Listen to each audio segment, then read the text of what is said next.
واللعيبه بتجري كأن يعني مربوط كيس رمل في. اوعى بقى يا عم انت كمان.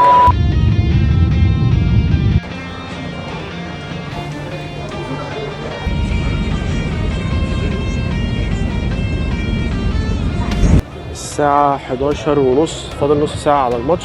في باص خدنا من نيويورك نزلنا قدام الملعب.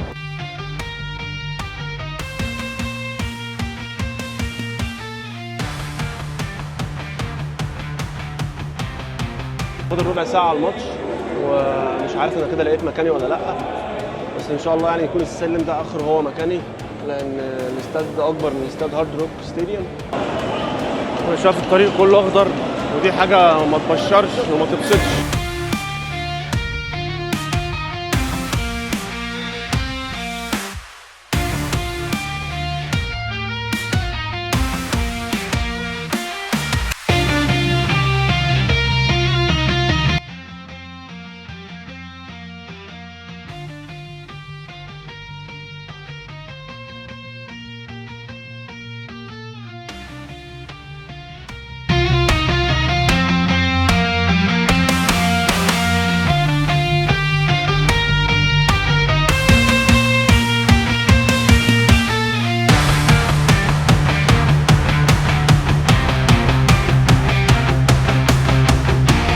شوطين ماتش الاهلي وبالميراس في نيوجيرسي. اتمنى من كل قلبي ان احنا ما نخرجش من الماتش ده ندمانين زي ما خرجنا الماتش اللي فات ندمانين، عشان احنا ماسكين كوره لاجل ماسكه الكوره، ماسكين كوره وخلاص. ان شاء الله الشوط الثاني يكون احسن، ان شاء الله نخرج من الماتش ده كسبانين ومعانا ب3 نقط ويبقى كده معانا 4 نقط، ونبدا نتكلم على بورتو من بعد ماتش النهارده ان شاء الله.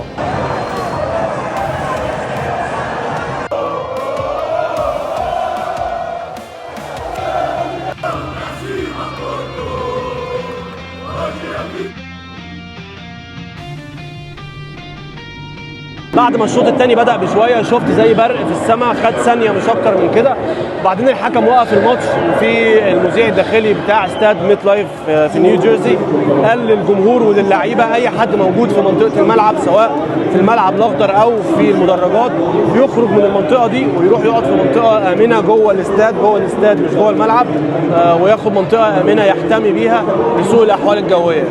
هيعملوا فينا ايه بقى؟ هيخرجونا شويه وبعد كده يدخلونا تاني، هيأجلوا الماتش كله مش عارف.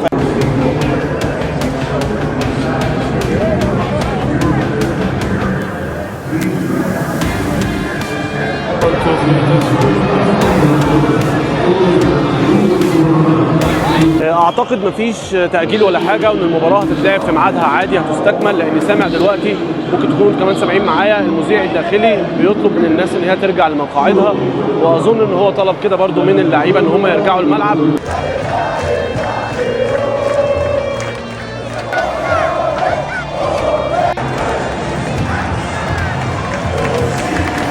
اللعيبه بتجري كأن يعني مربوط كيس رمل في. اوعى بقى يا عم انت كمان.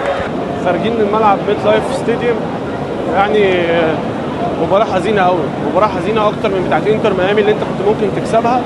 النهارده أنت لو كنت بس وقفت على رجلك شوية ما تقفش على رجلك يعني كتير، تقف على رجلك شوية. الشوط الثاني كان ممكن نخرج بنتيجة أحسن من دي.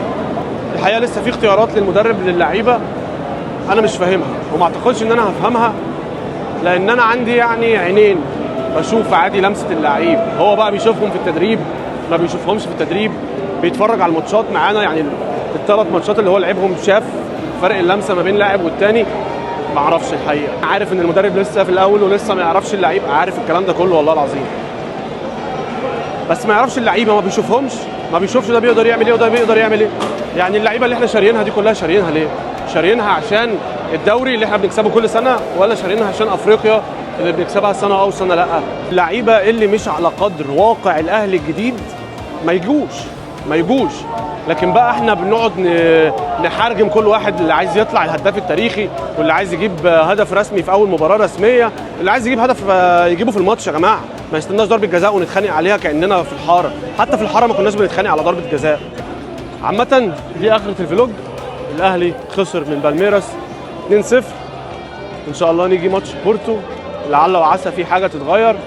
اتمنى ان في حاجه تتغير، يبقى معانا 4 نقط بدل ما نطلع بنقطه.